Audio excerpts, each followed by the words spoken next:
Yeah, my name is Jim Campbell, past president of PAS and also a colleague of Brady's. We play alongside each other in the Lexington Philharmonic. He's a principal timpanist, and he also plays with the Louisville Orchestra, runs the percussion program at Xavier University, and I think you're going to enjoy this long-awaited start to Brady's live looping redefined. Please welcome Brady Harrison.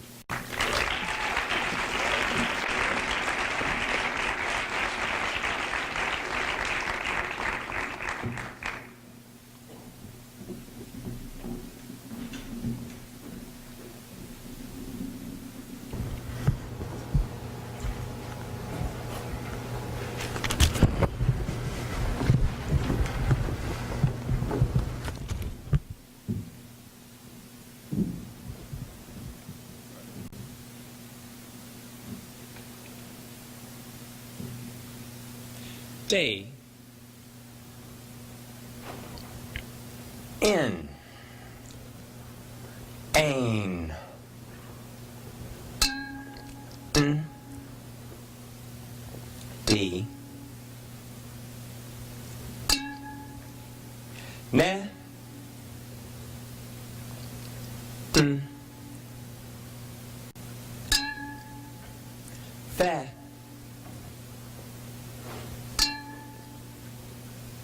Lay.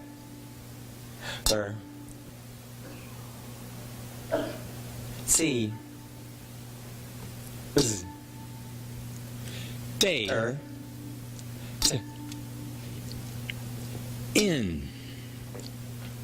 Rain. Don't. D. The. Never. Ka. Fa. Ka. Ba. Lay. Ever. See. The. Trees. Day. Z. Pot. T. In. Rain. Don't. D. The. Whore. Never. Be. Come. This. Fa. Ka. Better. Lay. Ever. You. See. The. Four. Trees. Day. Z. Pot. T. In. Rain. Don't. T. Be. The. Whore. Never. Be. For. Come. Birds. Fa. Ka. To. Better. Lay. Than. Ever. You can see the four trees. Day. Is. Pot. The. T. In. E. Rain. Don't. T. Be. The. Whore. Never. Cross. Before you come. Birds. A. Feather. To. Third. Better. Lay. Than. Ever. You can see the four trees. Day. Is. Pot. The. At. In. E. Rain. Don't. Put. Cart. Be. The. Whore. Never cross the before you come to bird, a feather, flock together. Better late than never. You can see the forest for the trees. There is a pot of gold at the end of the every rainbow. Don't put the cart before the horse. Never cross the bridge before you come to it. Birds of a feather flock together. Better late than never. You can see the forest for the trees. There is a pot of gold at the end of the every rainbow. Don't put the cart before the horse. Never cross the bridge before you come to it. Birds of a feather flock together. Better late than never. You can see the forest for the trees.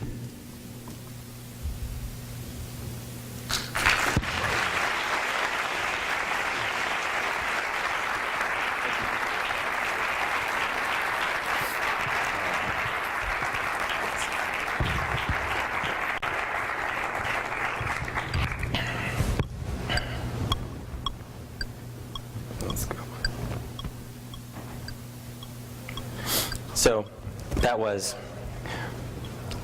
Daniel Lentz's Can't See the Forest for the music. When Daniel wrote this piece in 1972, he created a piece that obviously has multiple passes of loops, and what you're hearing is phonemes that then get combined on the next pass with other phonemes that create words. The words come together eventually to make sentences and form ideas. To realize this originally, he said minimally 4 stereo tape decks that he ran with each one of those with its own board. It would have looked something like this, but times 4 in the beginning. And he said he had to remove all the erasure heads on the tape decks themselves. And it was a cluster of cables. And obviously the resources to just realize that are pretty intense. So today I'm going to kind of this is something I realized obviously in a different way, using newer tools for technology that we can play all this repertoire with. The next major evolution to aid the looping repertoire was the pedal box in the 90s that used literally a pedal that you could hit to start a loop, and then sometimes it had other effects that are associated with it, like echo or delay. But today, for the program, I'm doing everything in a computer-based fashion. So that obviously is the next tool, and I do this for a number of reasons. One is it offers more flexibility and other ways that I know of to play this repertoire, and more accuracy. And it uses tools that most of us already have. I think it's, a laptop computer is a fairly commonplace item today. The next piece on the program is Fabian Theory by Nigel Westlake from 1987. This is kind of a classic electroacoustic piece. It's got 2 elements of looping in it. So the middle section for this work involves a traditional style loop, just like what you heard with Can't See the Forest. And it's often performed in a couple of different ways. Sometimes people pre-record the loops and then they trigger it in the context of the piece, or sometimes people record the loop in the context of live performance and then play that back. That's what I will be doing, as with all the repertoire in today's program. And I do that for a couple of different reasons. One, I kind of like the challenge, but secondly, I think it incorporates the space into the actual live performance, which I think adds a little bit of integrity to it.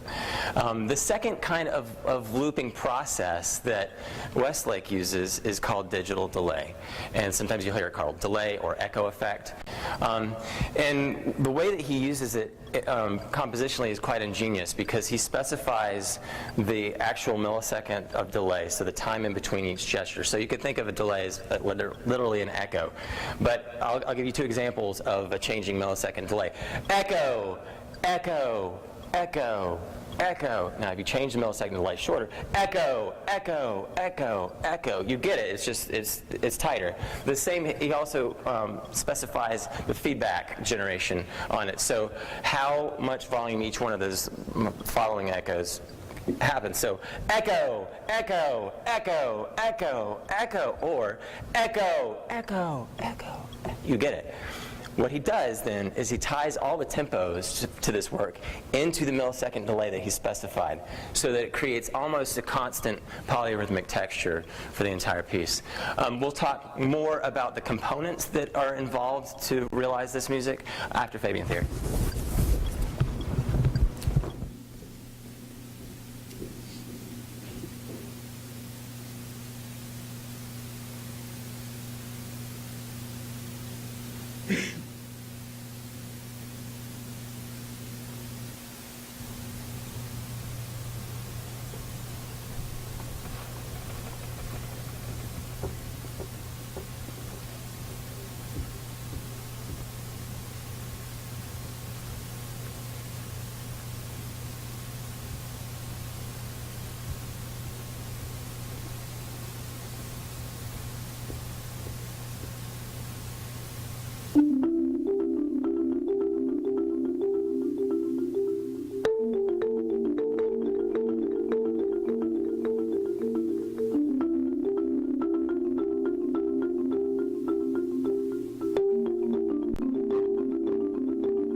to change that patch as soon as I get done playing that piece. It's like an echo of myself when I talk about it.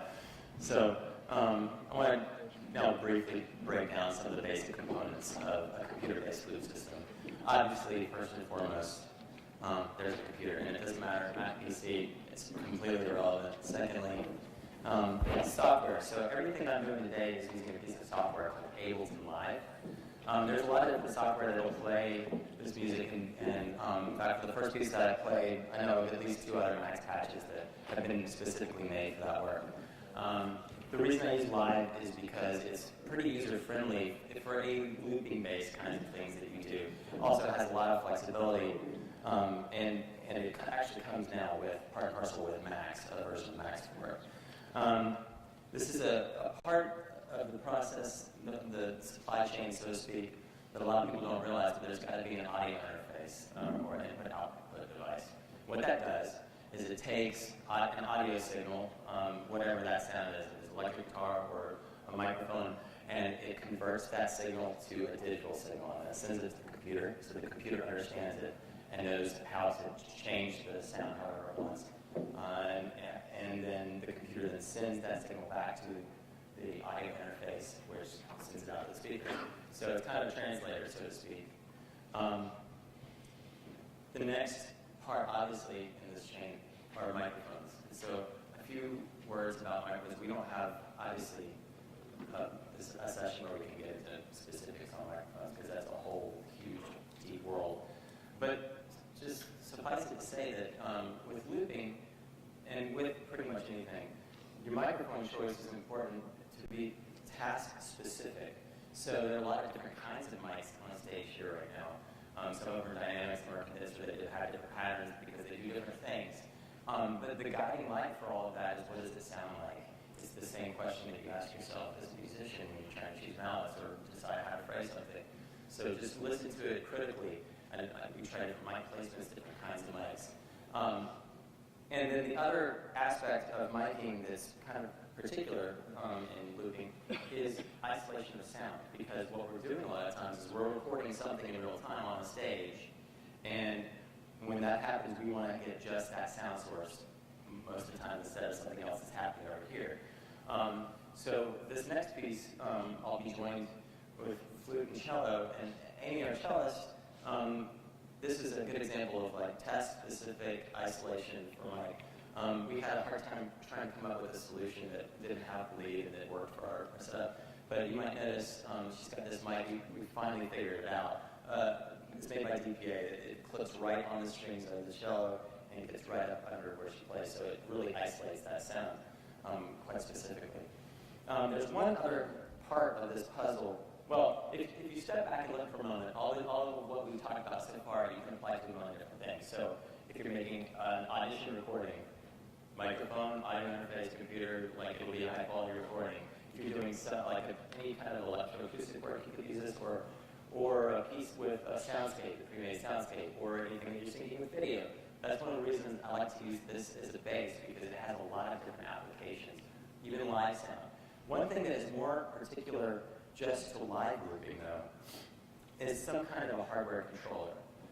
So I'll show you a controller. So they can take all different forms, whether it's a foot pedal or if it's a tabletop model. So, for example, this is one of the controllers. This is what I just used on Bacon Theory, and it's made by Keith McMillan. It's called Soft Step 2, and it's basically it sends a MIDI signal to my computer. Actually, this one hooks up by USB, but it's touch sensitive. How hard I hit it changes the reaction I get. Each corner of this is also sensitive. One of these pads to be actually 4. It's also sensitive to the fact that I can put pressure on it in a different direction, and it will read like a slider. So you can assign. This is the beauty of the system, is that you can assign any function to any one of these buttons. And I can say, okay, let's record track 2. I want to go record track 2 with E and 9, and I hit 9, and that's consistent with the software. It works easily that way. The next piece, you'll see me going back and forth between a pedal and a tabletop controller quite a bit. And so there are different tools that you can use for different applications. The actual tabletop thing that I've got is made to work with the software specifically that I'm using because it actually mirrors the way that the software looks. The next work is by Imogen Heap, and it's an arrangement that I created called Just for Now. And I created this arrangement because I think it's interesting to see what some of the possibilities are for live looping within the context of a chamber group. So it's not just one person who's looping live, but this person does loop, this person does loop, or we loop as a unit.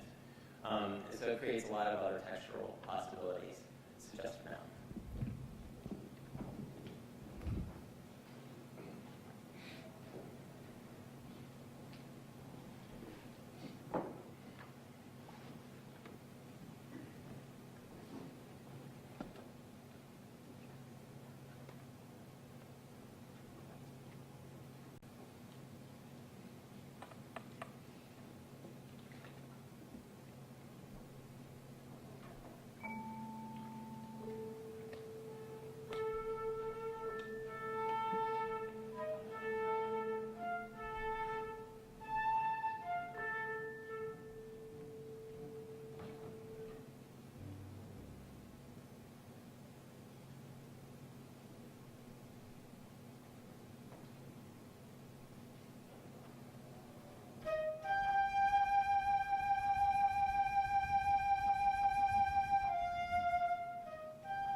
that's what the drama in the middle of it is.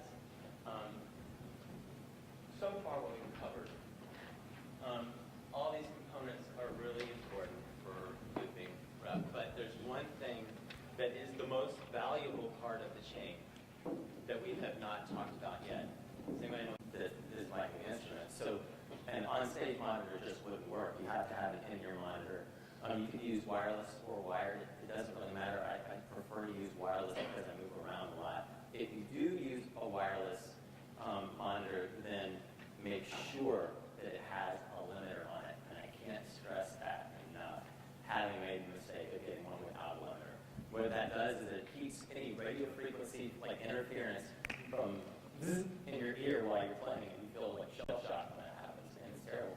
So, to that end, the quality of the monitor itself makes a big difference. You can use iPod earbuds if you need to, but if you can step up, then like I'm using these from Edmotic, they're I think ER4s, and the clarity that I can get from that far surpasses what I can have with a lesser monitor. What that does is it means that you can lower your levels and still hear clarity, and that's what you want to do, because we won't want to hear when we're over 100. And so that's a really important part of this the process. The next piece that I'll play is by Steve Reich's 1967 violin phase. This is the second of his phase works for human being. Some of you might know that his first two phase pieces were actually written for tape loops. So what he did was recorded a bit of material, had that on another tape, and then started them at the same time with one going at a slightly different speed.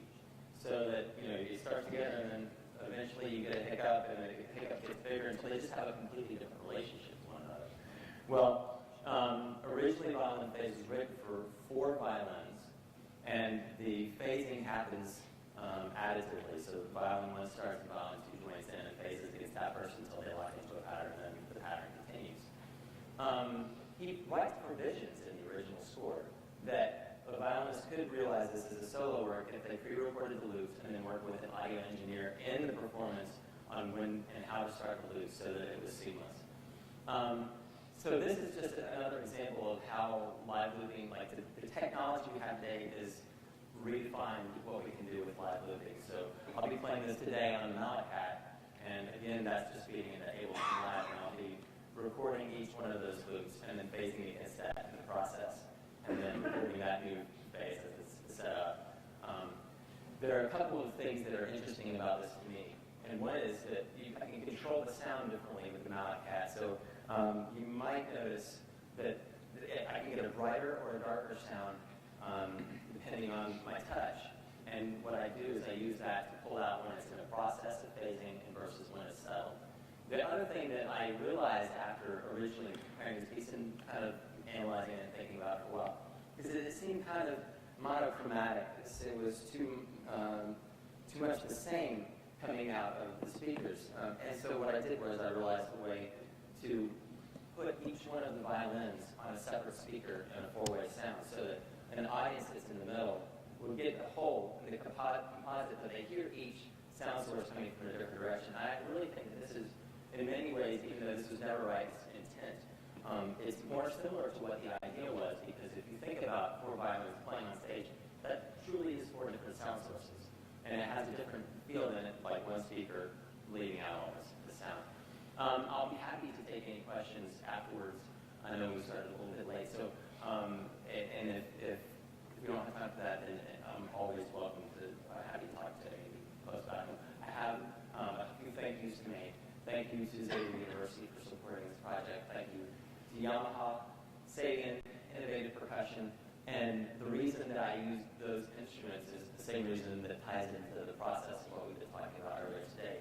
It comes down to the sound and making smart choices and analyzing the way that you sound all the time.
So the question is there a particular hardware controller I'm most comfortable with? And the answer is yes, because it's what I'm used to.